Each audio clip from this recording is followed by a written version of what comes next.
दिल्ली येथे विद्यार्थ्यांवर झालेल्या कथित लाठीचार्जच्या निषेधार्थ जळगावात वंचित बहुजन आघाडीचे पदाधिकारी व कार्यकर्ते गुरुवारी रस्त्यावर उतरले। आंदोलनादरम्यान कार्यकर्त्यांनी शहरातील प्रमुख व्यापारी भागांमध्ये फिरून दुकाने बंद ठेवण्याचे आवाहन केले।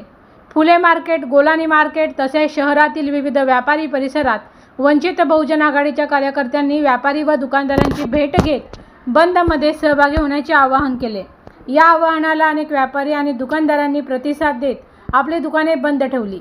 आंदोलनाच्या पार्श्वभूमीवर शहरात कोणताही अनुचित प्रकार घडू नये यासाठी पोलीस प्रशासनाने मोठा बंदोबस्त तैनात केला होता। विविध चौक, बाजारपेठा आणि संवेदनशील भागांमध्ये पोलीस अधिकारी व कर्मचारी तैनात करण्यात आले होते। आंदोलनादरम्यान परिस्थितीवर पोलिसांचे बारकाईने लक्ष होते। वंचित बहुजन आघाडीच्या पदाधिकाऱ्यांनी दिल्लीतील विद्यार्थ्यांवर झालेल्या कारवाईचा निषेध नोंदवत दोषींवर कठोर कारवाई करण्याची मागणी केली। तसेच विद्यार्थ्यांच्या लोकशाही मार्गाने आंदोलन करण्याच्या अधिकाराचा सन्मान राखला जावा अशी मागणीही आंदोलनकर्त्यांनी केली।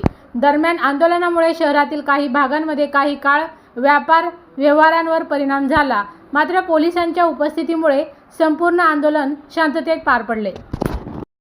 दिल्ली येथे जंतर मंतर या ठिकाणी पोलीस प्रशासनाकडून जो लाठीचार्ज झालेला होता आणि पोलीस दडपशाहीच्या विरोधामध्ये, सरकारच्या तानाशाहीच्या विरोधामध्ये आज वंचित बहुजन आघाडी जळगावच्या मार्फत आज जळगाव बंदसाठी रस्त्यावर उतरलेली आहे। विद्यार्थ्यांच्या न्याय हक्कासाठी विद्यार्थ्यांचा जो अन्याय झालेला आहे त्यासाठी प्रतिकार म्हणून वंचित सध्या बाळासाहेब आंबेडकरांनी 23 तारखेला महाराष्ट्र बंदची हाक दिली होती, त्याला प्रतिसाद म्हणून जळगावकरांनी जो आम्हाला प्रतिसाद देत आहे आणि जे दुकानं आज आम्ही जळगाव बंदचा इशारा दिला आहे त्याला चांगला प्रतिसाद भेटत आहे।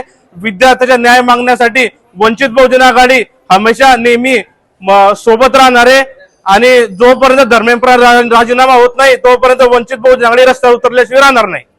वंचित बहुजन आघाडीचा मनोज अडकमोल, वंचित बहुजन आघाडी युवा महानगर अध्यक्ष।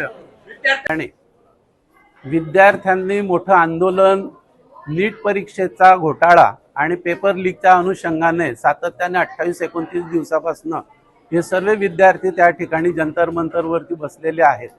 20 तारखेला न भूतो न भविष्यती अशा प्रकारचा 70-75 हजार विद्यार्थ्यांचा एक मार्च संसद भवनावरती जात असताना त्या ठिकाणी पोलीस प्रशासनाने या विद्यार्थ्यांवरती अश्रुधूर लाठीचार्ज केला आणि त्यामध्ये बरेचसे विद्यार्थी हे जायबंद झालेले आहेत आणि त्या अनुषंगाने या घटनेचा जाहीर निषेध करण्याच्या संदर्भामध्ये वंचित बहुजन आघाडीचे राष्ट्रीय अध्यक्ष माननीय ॲडव्होकेट प्रकाश आंबेडकर, बाळासाहेब आंबेडकरांच्या नेतृत्वामध्ये आज संपूर्ण महाराष्ट्रामध्ये महाराष्ट्र बंदची हाक दिलेली आहे आणि त्या अनुषंगाने जळगाव जिल्हा वंचित बहुजन आघाडीच्या माध्यमातून आज या ठिकाणी बंद करण्याच्या संदर्भामध्ये संपूर्ण पदाधिकारी या ठिकाणी कार्यरत आहे।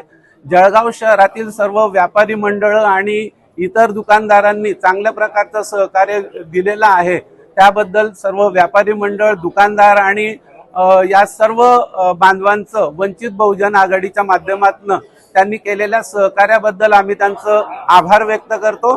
मी हरिश्चंद्र सोनवणे, जिल्हा उपाध्यक्ष, वंचित बहुजन आघाडी जळगाव।